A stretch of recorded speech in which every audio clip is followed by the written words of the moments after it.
నమస్తే, welcome to our channel. Allu Arjun arrest అయ్యి బయటికొచ్చిన తర్వాత చిరంజీవి గారిని కానీ, నాగబాబు గారిని కలవడం మనం చూసాం. అయితే ఇదే విషయంగా అల్లు అర్జున్ పవన్ కళ్యాణ్‌ని ఎందుకు కలవలేదు అనేది చాలా మందికి డౌట్‌గా ఉంది. అసలు అల్లు అర్జున్ పవన్ కళ్యాణ్‌ని కలుస్తాడా? పవన్ కళ్యాణ్ హైదరాబాద్ వచ్చినా కానీ అల్లు అర్జున్‌ని కలవకపోవడానికి కారణం ఏంటి? దీని గురించి పూర్తి విషయాలు తెలుసుకుందాం. ప్రస్తుతం మనతో పాటు సీనియర్ జర్నలిస్ట్ కిరణ్ పోల్దాస్ గారు ఉన్నారు. నమస్తే కిరణ్ గారు. నమస్తే అండి. అల్లు అర్జున్ పవన్ కళ్యాణ్‌ని కలవకపోవడానికి రీజన్ ఏమన్నా ఉందంటారా? లేకపోతే గనుక కలిసే ఛాన్సెస్ ఇన్ ఫ్యూచర్ ఏమన్నా ఉందా? ఇప్పుడు అల్లు అర్జున్ గారిని పవన్ కళ్యాణ్ గారు కలవరు. కలవరు. అది ప్రోటోకాల్ కాదు. ఓకే. అల్లు అల్లు అర్జున్ అర్జున్ గారు గారే పవన్ కళ్యాణ్ పవన్ కళ్యాణ్ గారిని కలవాల. అపాయింట్మెంట్ ఎవరు ఇవ్వాలి వీళ్ళిద్దరిలో అంటే పవన్ కళ్యాణ్ గారే అపాయింట్మెంట్ ఇవ్వాలి. Of course.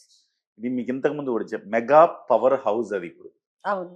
Megastar, global star, deputy chief minister, minister. నేను అడగడం కూడా అదే అడిగాను. అల్లు అర్జున్ గారు పవన్ కళ్యాణ్ గారిని కలిసే ఛాన్సెస్ ఉన్నాయా అని అడిగాను. నేను క్లారిటీ చెప్తున్నాను అంతే. సో అల్లు అర్జున్ గారికి ఇవాళ పవన్ కళ్యాణ్ గారిని కలవాల్సిన నెసెసిటీ కూడా ఉంది ఇక్కడ. ఎలా అంటారు? ఎలాంటి నెసెసిటీ అంటే తాజాగా రిపబ్లిక్ టీవీలో ఒక వార్త వచ్చింది.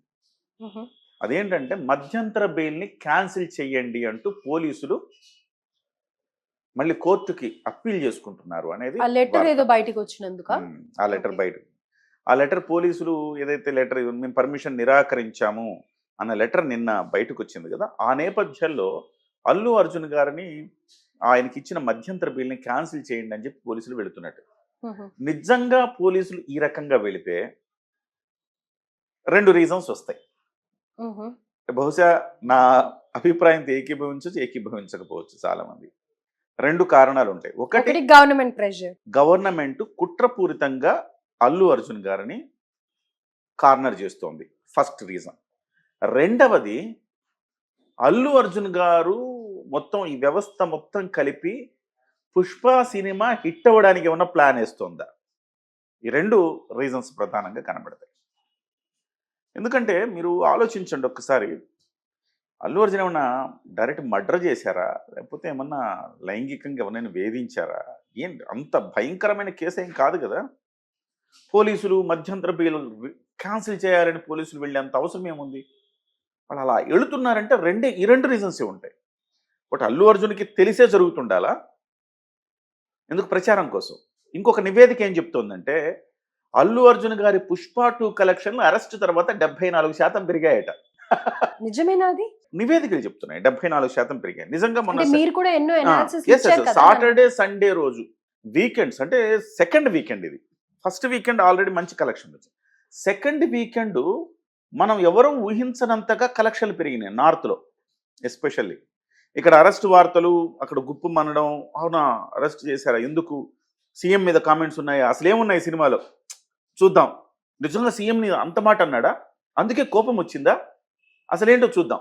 ఈ రకంగా ఇక్కడేంటి చిరంజీవిని అలా అన్నారా? బాసు ఎవడికిరా బాసు, నీకు బాసు, నీ తమ్ముడికి బాసు, అందరికి నేను బాసు, ఆ డైలాగ్ ఏదో వైరల్ అయింది కదా. ఇది ఒక పబ్లిసిటీ స్టంట్ ఎందుకు కాకూడదు?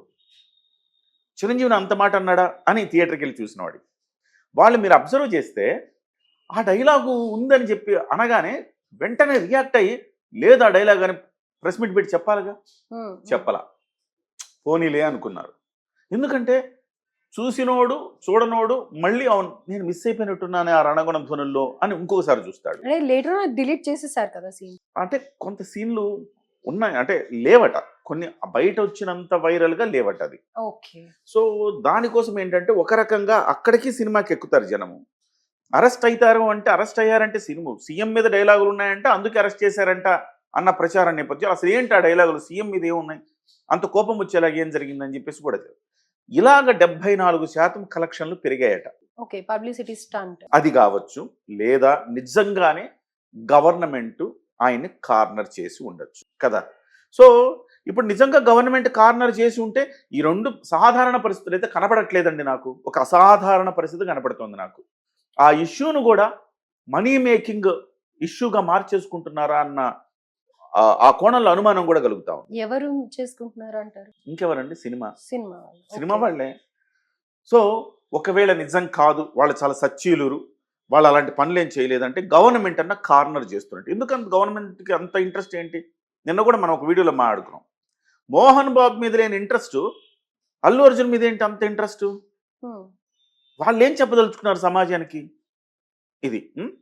సో ఇప్పుడు గనక నిజంగా గవర్నమెంట్ కార్నర్ చేస్తే కాపాడే శక్తి ఒక్క పవన్ కళ్యాణ్ గారికే ఉంది. కాబట్టి ఇన్ఎవిటబుల్ ఖచ్చితంగా పవన్ కళ్యాణ్ గారిని కలవాల్సిన అవసరం ఉంది. పవన్ కళ్యాణ్ గారిని కలిసి ఇది అని చెబితే గవర్నమెంట్ నిజంగా కక్షపూరితంగా వ్యవహరిస్తుంటే డెఫినెట్గా అటువైపు నుంచి, ఎందుకంటే సత్సంబంధాలు ఉన్నాయి. అటు కూటమి ప్రభుత్వానికి ఇటు రేవంత్ ప్రభుత్వానికి సత్సంబంధాలే ఉన్నాయి. గతంలో జగన్మోహన్ రెడ్డికి కేసీఆర్కి సత్సంబంధాలు ఉండేవి.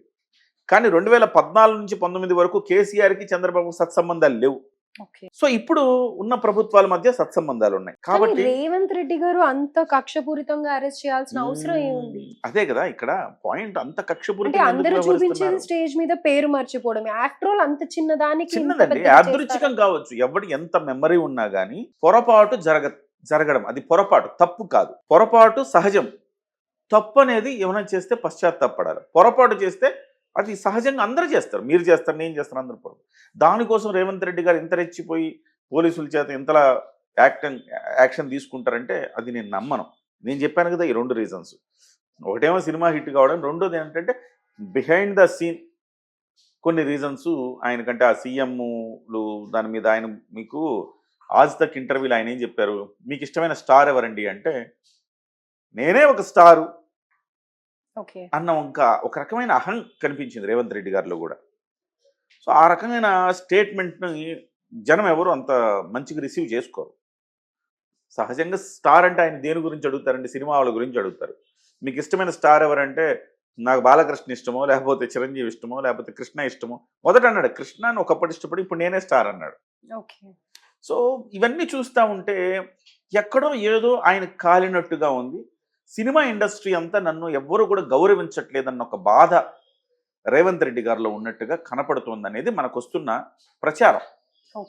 సినిమా ఇండస్ట్రీ ఈ ప్రభుత్వం వచ్చాక గతంలో కేసీఆర్కి కేటీఆర్కి ఇచ్చినంత ఇంపార్టెన్స్ ఇవాళ రేవంత్ రెడ్డి గారికి కానీ సినిమాటోగ్రఫీ మినిస్టర్ అయిన కోమటిరెడ్డి గారికి కానీ ఇవ్వడం లేదు అనే ఒక ప్రచారం ఉంది. ఆ ప్రచార నేపథ్యంలో వీళ్ళకి మన పవర్ ఏంటో తెలియాలి. వీళ్ళందరూ మళ్ళీ గతంలో జగన్మోహన్ రెడ్డి చేసినట్టు ఈయన కూడా ఆ రకంగా ఆలోచిస్తారంటే రేవంత్ రెడ్డి గారు అట్లా అంత కుటిలంగా ఆలోచించే వ్యక్తి అని నేను అనుకోను. అయితే ఇక్కడ ఒక్క క్వశ్చన్ నాకు, రేవంత్ రెడ్డి గారు ఏదైతే హైడ్రాతో లోయర్ కేటగిరీ వాళ్ళని ఏడిపించారో, సో అదే లోయర్ కేటగిరీలో ఈ ఒక కన్సర్న్ ఎమోషనల్ గా వాళ్ళని డ్రాగ్ చేసుకునే విధానం అని అనుకోవచ్చు. ఇది ఏమన్నా లాస్ట్ అంటానంటారా? అంటే ఒక కుటుంబానికి అన్యాయం జరిగింది కాబట్టి హీరో అయిపోవచ్చు అన్న దీంట్లో ఏమన్నా చేస్తున్నారా? అట్లేమో ఉంటుంది. అంత దానివల్ల అంత మైలేజ్ వస్తుంది అనుకుంటున్నారా? లోయర్ క్యాడర్లో ఏం రాదు. అంత మైలేజ్ ఏమైనా వచ్చే అంత ఇష్యూ కాదు అది. సో కాబట్టి నేనేమనుకుంటున్నానంటే ఒకవేళ కనుక నిజంగా ప్రభుత్వం ఏదైనా మనసులో పెట్టుకొని ఇబ్బంది పెట్టే క్రమంలో ఆ రకమైన యాక్షన్స్ తీసుకుంటున్నట్టయితే పవన్ కళ్యాణ్ గారు ఒక్కళ్ళే కాపాడగలుగుతారు. ఇప్పటికే మనకు వస్తున్న సమాచారం ఆయన అపాయింట్మెంట్ అడిగారని పవన్ కళ్యాణ్ గారిని, రాబోయే 2-3 రోజుల్లో పవన్ కళ్యాణ్ గారిని కలుస్తారని వస్తుంది. డెఫినెట్గా ఇది కనుక మళ్ళీ